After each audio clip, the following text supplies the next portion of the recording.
Well, it is truly an honor to introduce today's commencement speaker, Anthony Doerr. Mr. Doerr is an accomplished author. He wrote the story collections The Shell Collector and Memory Wall, the memoir Four Seasons in Rome, and the novels About Grace, All the Light We Cannot See, and Cloud Cuckoo Land.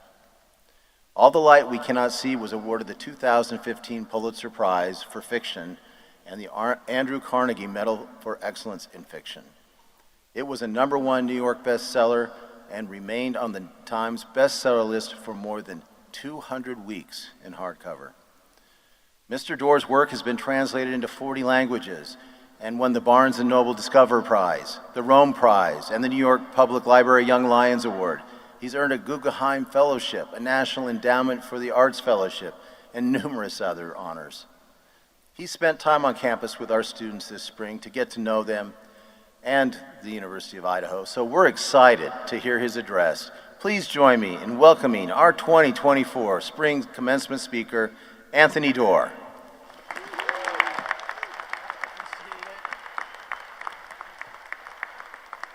What's happening, everybody? Did you guys get a little warm during the processional? These programs are specially engineered to serve as fans as well. Thanks, President Green, for the wonderful introduction. Thanks to the faculty, administrators. Thanks to the marshals that helped you guys find your seats. Huge thanks to the family and friends here. I'll make sure I shout you out later in the speech. And thanks especially to you guys. You're the stars of the show. You're the reason we're all here. The class of 2024, it is an immense privilege to be a tiny part of your celebration. This is going to take 18 minutes. It's called Make the Most of It. If it's 8 parts, so if you fall asleep or have heat stroke and you come to later, you'll know where you are. All right? Let's do it. 1.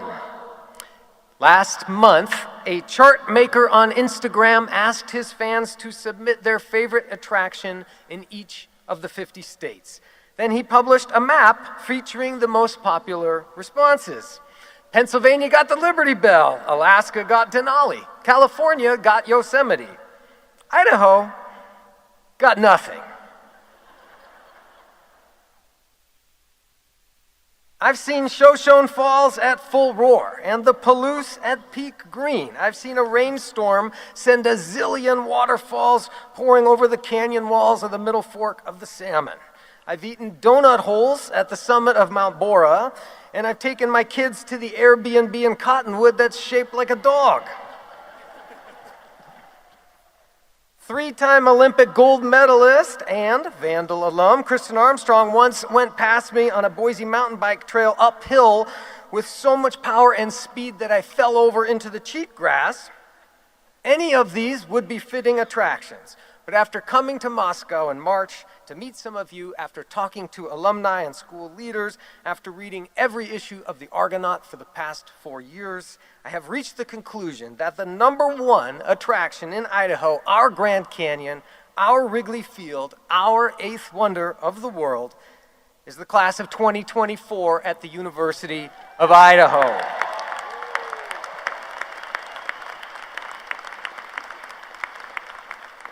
That gift took a long time to make, so I'm going to let you enjoy it. 2. This is Sherlyn Bermudez Alvarado. Yeah, she's from Idaho Falls. In 2020, she graduated from high school like so many of you did while sitting in a car, her Volkswagen Jetta. In the weeks before Sherlyn was to begin freshman year, her parents urged her to stay home to stay safe from COVID. But Sherlyn wanted an in-person college experience. I was put in a dorm, she said, without anyone else in my major. I didn't know anyone at all. I didn't have friends. And the eatery those first few weeks. Dining tables only had 4 chairs around them. They were spaced far apart, and on top of each was a placard. Green if they'd been cleaned, red if they were dirty. Sherlyn ate a lot of meals alone in her room. For the first few weeks that I was in college, back in the previous century, I had a torrid love affair with the soft-serve ice cream machine in the dining hall. It was a little taller than I was. It dispensed chocolate, vanilla, and the yin and yang chocolate vanilla twin twist.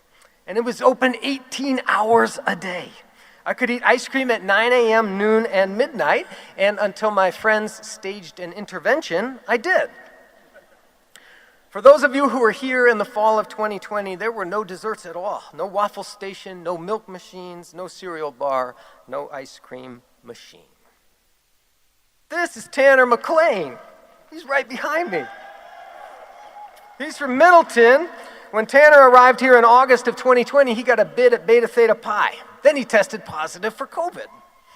Tanner was sent upstairs to a quarantine room where he sat by himself, hearing students playing music downstairs and looking out the window.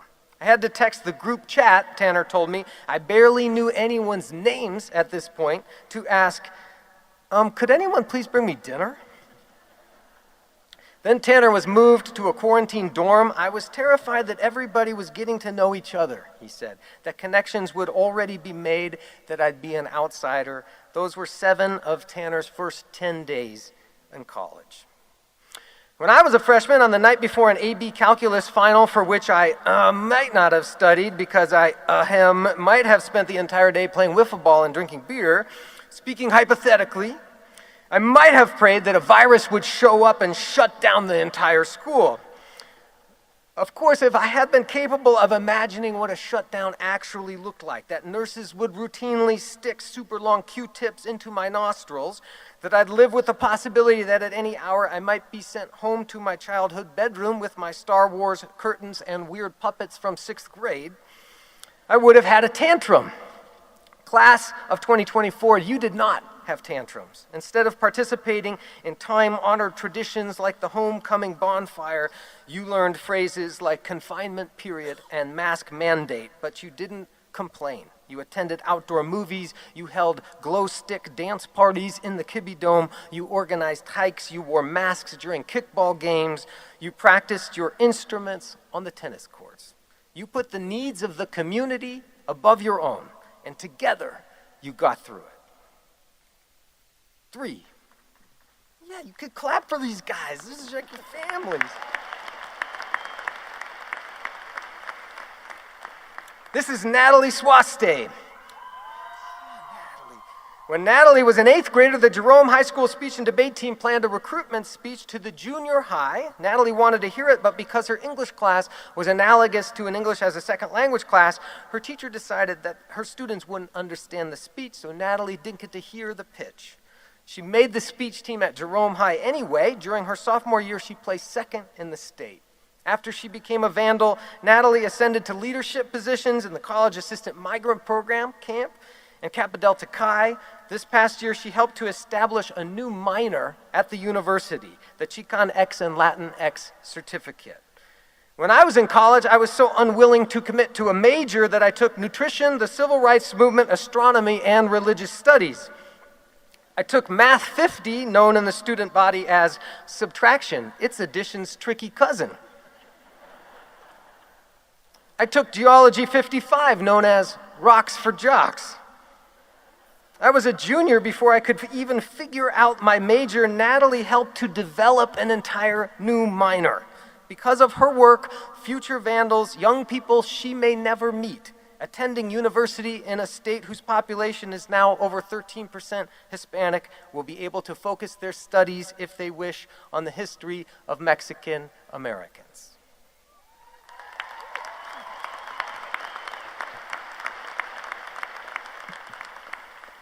Four, when I was an undergrad, a friend and I wrote an idiotic column for the student paper. We'd make top 10 lists of sandwiches, or we'd review every station on the FM dial. This is Mark Warren. He's from Sandpoint. In November of 2022, Mark was the opinion editor at the Argonaut. We were posting pieces online every day, he said. I was just trying to do whatever I could to help our reporters publish stories. That fall and winter, Mark and his colleagues kept on reporting through their own anguish and exhaustion, even as they were getting harassed online, even as some of their email addresses were published on TikTok. This is Joanna Hayes. Joanna is from Idaho Falls. Her high school class had 9 kids in it. When the pandemic hit, she didn't even know what Zoom was. She transferred to U of I in January of 2022. My mom would always say, "Who'd you meet in class?" I'm like, "Mom, we're sitting 6 feet away from somebody. They're all wearing masks and they're scrolling on their phones." Like Mark, Joanna found a second family at the Argonaut.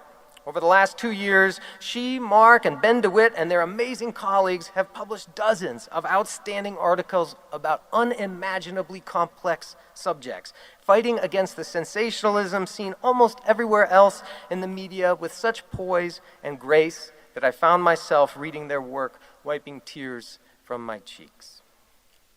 5.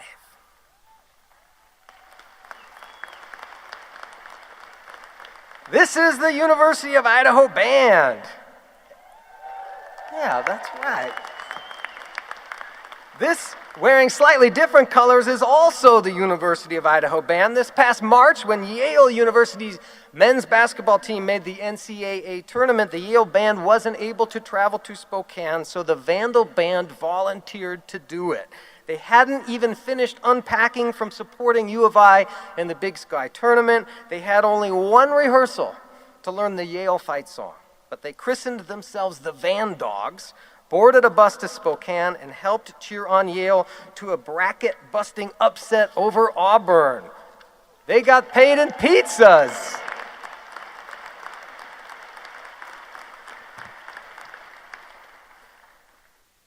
Six.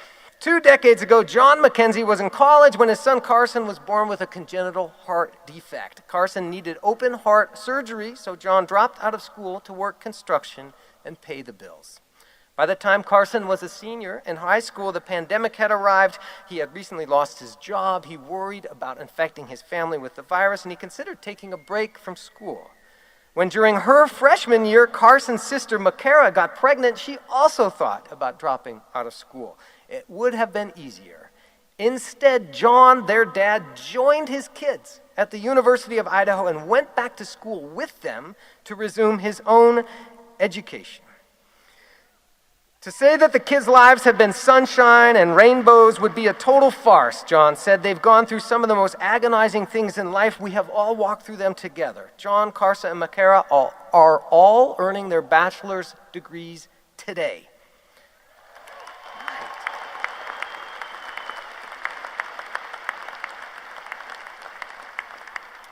For those things you think you'll never be able to accomplish, John told the Argonauts, shoot for the stars. Even if you don't hit the stars, maybe you'll fall on the moon. 7. These past months, I've come to realize that the Vandal family isn't a catchphrase, it's real. Sherlyn told me these 4 years it's been one thing after another, but when something happens, we do what we have to. We just rally and support each other. If you go to school here, Joanna told me, you have pride in it and you reach back to help. There is a huge weight and a huge impact to being a Vandal. When Natalie was helping push through the Chicanx and Latinx certificate, she knew she was working to culminate a 15-year effort. It never would have happened, she said, without so many others. When Tanner was helping plan the memorial last November, he reminded everyone that there's no shame, that indeed there is strength in relying on others for help. You are not alone, he said. The Vandal family is here. Everywhere I looked, from the athletic fields to the McCall Outdoor Science School, from the Greek system to the experimental forest, I saw that over the past 4 years, whenever someone had a need, you all stepped up and met it. You put the needs of the community above your own, and you still did your homework too. 8.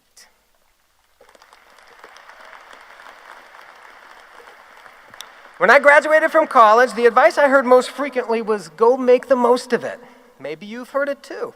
You made it through your coursework, you passed your exams, you earned your degrees, now go make the most of it. All through my 20s and 30s, this advice hounded me. I worried that if I wasn't publishing in the best magazines, if I wasn't landing fellowships that paid the most money, if I wasn't coming to my senses and giving up my silly dream of becoming a novelist, then I wasn't making the most of it. Because my family sacrificed so that I could go to college, it felt like the most was something I owed them, as though life after college was a quest for treasure in which each graduate tries to grab the most before somebody else does. I was guilty of what my father-in-law calls the sunburned throat syndrome, always looking up, staring into the sun to see what everyone above me was getting. It took me too long to learn that the quest to get more, as though if you get enough more, you'll finally get to the most, is a fool's errand. It's a message of scarcity. It suggests that there isn't enough to go around, when the truth is that the world actually brims with abundance. The ag students here can tell you that a single cubic meter of soil brims with miracles. The biology students can tell you that a single cell vibrates with mysteries. The chemists like Dr. Shreve can tell you that there's enough to study in the interactions of 3 basic molecules to fill a lifetime. The physics majors can tell you that the cosmos overflows with riddles. The art students can tell you that the more you look, the more you'll see. And the poets can tell you that a single poem, if it's written well enough, can possess enough beauty to shake you to your core. And the most important lesson, a lesson you all learned at a younger age than I did, is that the scarcity model doesn't work at all when it comes to kindness. Kindness isn't finite. There isn't some reservoir of kindness hidden in the mountains that we're in danger of emptying if we give too much away. When you put kindness into a space, you actually make more. It's infinitely reproducible. What you remind us is that making the most of it can mean appreciating the sheer pleasure of getting to stand shoulder to shoulder with friends and laugh. Making the most of it can mean walking outdoors some night with someone you love and looking for the northern lights. It can mean taking an extra minute some afternoon to check in on a friend. It can mean learning another school's fight song in a single practice session. It can mean appreciating that you have a soft serve ice cream machine back in the dining hall. A commencement ceremony might feel like an ending, but it's actually a beginning. The word commence means to start, to initiate, to come into being. In the months to come, you'll hear lots of voices telling you that the world that you're commencing into is in rough shape. Americans are ultra-polarized, they'll say. The oceans are too warm, AI is going to eat your jobs, and then possibly eat you. That's one perspective. Here's another. Your knees are as good as they're ever going to get. You have full heads of hair, most of you. You can buy bananas in the middle of the winter. You have access to the highest quality toilet paper in the history of Homo sapiens. And you've learned that when you put the needs of your community before your own, together you can get through anything. You don't come to college to find your true self. You come to college to learn how to reinvent yourself over and over again. When in the next hour you hear your name and walk this stage, try to remember, as I know you will, that the administrators up here and the professors who taught you and the marshals who led you in and the staff who planned this celebration have, just like you, had to solve some really complicated puzzles these past 4 years. They too had to lean on colleagues, friends, and families to get them through. If later today you're lucky enough to spend an hour with a few of these beaming, amazing family members to your left and right, remember how blessed you are that you can tell them face to face, thank you for sacrificing for me. Thank you for worrying about me. Thank you for loving me. If later today you're lucky enough to spend an hour with a fellow graduate, try to remember what an incredible gift it is to have even one other human on earth who shared your journey with you, who knows just the right song to play, the right text to send, the right time to stay quiet and give you space. Together, you are so much more than a bunch of individuals in folding chairs. You are a convoy of resilient, courageous explorers who have traveled a road of intellectual and emotional difficulty few of us can imagine. Today, not just the Vandal family here in this building, but all of us Idahoans, we recognize your grace, your generosity, and your resilience. You are the eighth wonder of Idaho. Go chase your curiosities. Go set yourself in the path of beauty. Go make the most of the privilege of being here on this miraculous, exquisite, mysterious planet. Congratulations, class of 2024.